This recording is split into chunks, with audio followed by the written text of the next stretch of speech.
नमस्कार, weather alert information में आप सभी का एक बार फिर स्वागत है।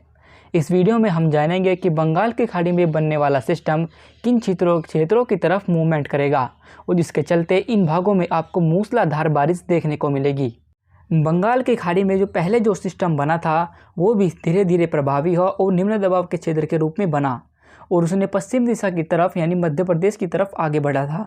उसके बाद पश्चिमी हवाओं ने उसे आगे नहीं जाने दिया, जिसकी वजह से वो रिकर्व होकर उत्तर प्रदेश की तरफ मुड़ गया था और वो इस समय हमें एक चक्रवाती हवाओं के क्षेत्र के रूप में उत्तर प्रदेश के लगभग इन भागों पर दिखाई दे रहा है।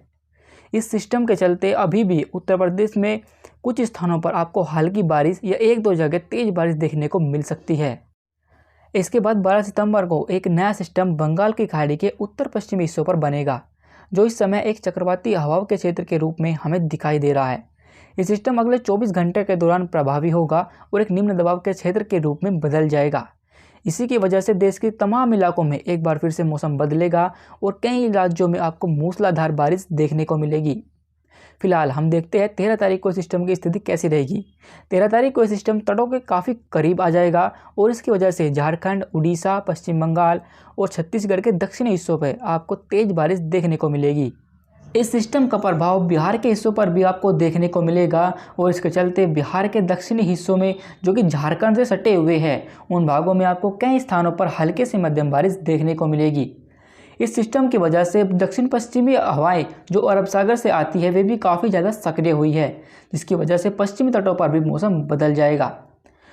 14 तारीख की स्थिति देखें तो 14 तारीख को ये सिस्टम आगे बढ़ते हुए उड़ीसा और उससे सटे दक्षिणी छत्तीसगढ़ पर पहुंच जाएगा, जिसकी वजह से मध्य प्रदेश और दक्षिणी छत्तीसगढ़ के कई इलाकों पर आपको मूसलाधार बारिश देखने को मिल सकती है। बारिश की गतिविधियां देश के पूर्वी हिस्सों में धीरे धीरे कम हो जाएगी, क्योंकि ये सिस्टम पश्चिम दिशा की तरफ आगे बढ़ रहा है, जिसकी वजह से बारिश पश्चिम की तरफ शिफ्ट होती जाएगी।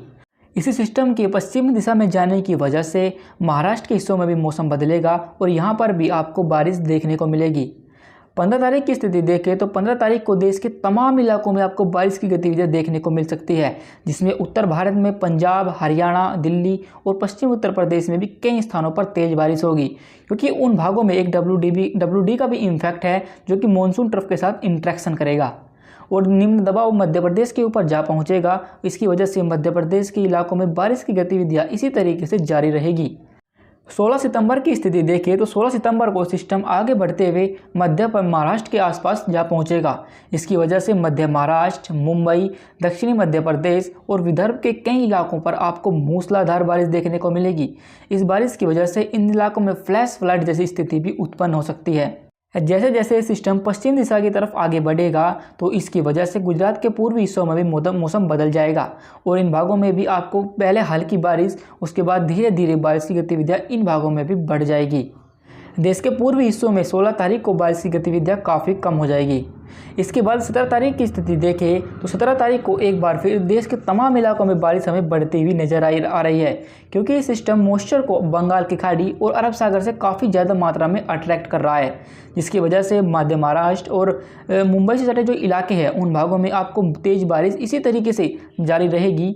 वहीं इसी दौरान उत्तर भारत के कुछ इलाके जिनमें पंजाब, हरियाणा और पश्चिम उत्तर प्रदेश आते हैं, इन भागों में भी हल्के से मध्यम बारिश बनी रहेगी। इस सिस्टम के प्रभाव की वजह से पश्चिमी घाटों पर भी मौसम बदलेगा और इन भागों में गुजरात से लेकर केरल तक आपको कई स्थानों पर मध्यम बारिश के साथ कुछ इलाकों में भारी बारिश देखने को मिलेगी। 18 सितंबर की स्थिति देखें तो 18 सितंबर को ये सिस्टम आगे बढ़ते हुए गुजरात के काफ़ी करीब जा पहुंचेगा, जिसकी वजह से गुजरात के तमाम इलाकों में आपको झमाझम बारिश देखने को मिल सकती है। वहीं इसी के साथ मुंबई और आसपास के इलाकों में भी बारिश काफ़ी ज़्यादा बढ़ जाएगी और इन भागों में बाढ़ वाली बारिश आपको देखने को मिल सकती है। 19 सितंबर की स्थिति देखें तो 19 सितंबर को सिस्टम गुजरात के पश्चिमी तरफ और आगे बढ़ेगा और इसी की वजह से गुजरात के लगभग तमाम इलाकों में जितने भी राज्य आते हैं वहाँ सभी भागों में आपको बारिश देखने को मिल सकती है। वहीं बारिश की गतिविधियां देश के पूर्वी हिस्से जिनमें बिहार, झारखंड, पश्चिम बंगाल और आदि इलाके आते हैं इन भागों में भी होगी। 20 तारीख को भी सिस्टम गुजरात के ऊपर ही रहेगा और इसी के चलते गुजरात के पश्चिमी हिस्सों में जो कि सौराष्ट्र कच्छ से सटे हुए हैं उन भागों में भी इसी तरीके से बारिश जारी रहेगी। वहीं 20 तारीख को एक बार फिर एक नया सिस्टम हमें बंगाल की खाड़ी में बनता हुआ दिखाई दे रहा है। इन दोनों सिस्टमों की वजह से देश के अन्य इलाकों में बारिश कम हो जाएगी, क्योंकि दोनों सिस्टम मानसून की अक्षय रेखा को अपनी सामान्य स्थिति से दक्षिण की तरफ खींच लेंगे। वहीं 21 सितंबर की स्थिति देखें तो 21 सितंबर को गुजरात के ऊपर बना निम्न दबाव का क्षेत्र पश्चिम की दिशा में और आगे बढ़ेगा और इसकी वजह से बारिश की गतिविधियां भी गुजरात के इलाकों से कम हो जाएगी। पर लेकिन बंगाल की खाड़ी में जो नया सिस्टम बनेगा वो मैदानी इलाकों की तरफ यानी लैंडफॉल करेगा और इसकी वजह से देश के तमाम इलाकों में एक बार फिर झमाझम बारिश का दौर शुरू हो सकता है। इसी के साथ बारिश की गतिविधियां एक बार फिर देश के पूर्वी हिस्सों से शुरू होंगी और धीरे धीरे पश्चिम की तरफ शिफ्ट होंगी। हमें उम्मीद है कि मानसून कम से कम अगले 15 दिनों के दौरान तो वापसी बिल्कुल भी नहीं करने वाला।